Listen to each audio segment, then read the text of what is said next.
Let's make this beautiful bread that is made of soaked and sprouted buckwheat and red lentils.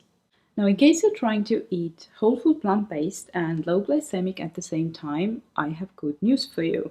This bread is made of soaked whole grains and lentils instead of flours. It doesn't use yeast, and what's more, it's sprouted as well. I don't think that a bread could have any lower glycemic load than this one.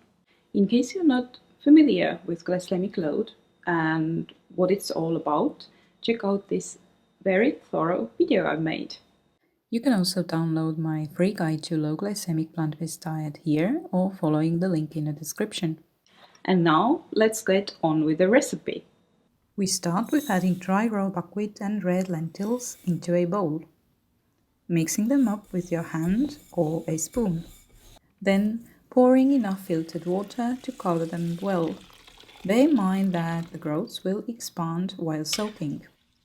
Give it a stir to separate any lumps and leave it to soak for 6 to 8 hours. Rinse and drain the soaked groats well, and if you wish to let them sprout a bit before blending the batter, follow the instructions in this video. It will add an extra 24 hours to your bread making process, but don't worry, it's easy.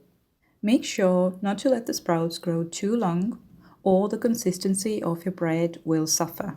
Now add Himalayan salt, date syrup, it can also be date paste, maple syrup or even honey, and filtered water. Use an immersion or a regular blender to process a homogeneous batter. I find the immersion blender to be the most convenient to use as the mixture is quite thick and regular blender would get stuck quite easily.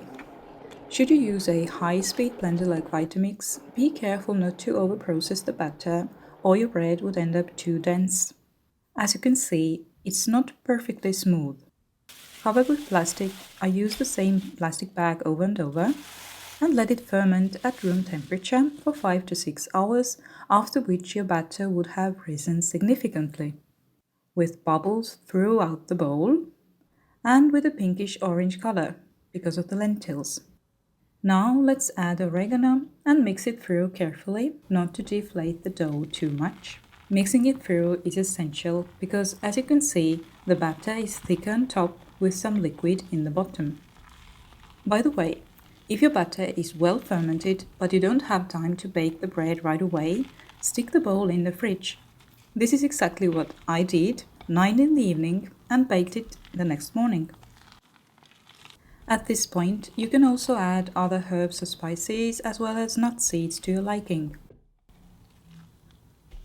Next step, pour the batter into a baking tin lined with parchment paper and smooth it out. Now, pay attention. Put the bread into cold oven, close the door and turn the heat onto 175 degrees Celsius. Make sure not to use the fast heat function and not to have the grill on. Set the timer to 1 hour and 15 minutes and wait. While it's baking, let's talk about the glycemic load of this bread. What's the number, you ask? Well, I can't know for sure, but I can estimate. The glycemic index of sprouted wheat bread is 36, which is already a low GI. Now, the glycemic load of one slice would then be approximately 4, which is also super low. Given that lentils have much lower glycemic load than wheat to start with, 42 versus 16 for a 100-gram portion, we can assume that one slice of my bread will have even lower GL than 4. When the time's up, open the oven door and tap onto the crust of the bread with your finger. The bread is ready if it sounds hollow. Let it cool for about an hour or longer and then remove the parchment paper. You can store it for a day or two on kitchen counter wrapped into the same parchment paper and a loose plastic bag to avoid excess drying. It will keep well for a week in the fridge. For longer keeping, slice the bread and store in the freezer. Absolutely delicious with my multi-bean mushroom hummus bread. Recipe link in the description. I have 3 more sourdough bread recipe videos up on YouTube, so go and check them out. If you enjoyed what you saw, Feel free to subscribe, like, and leave me a comment below.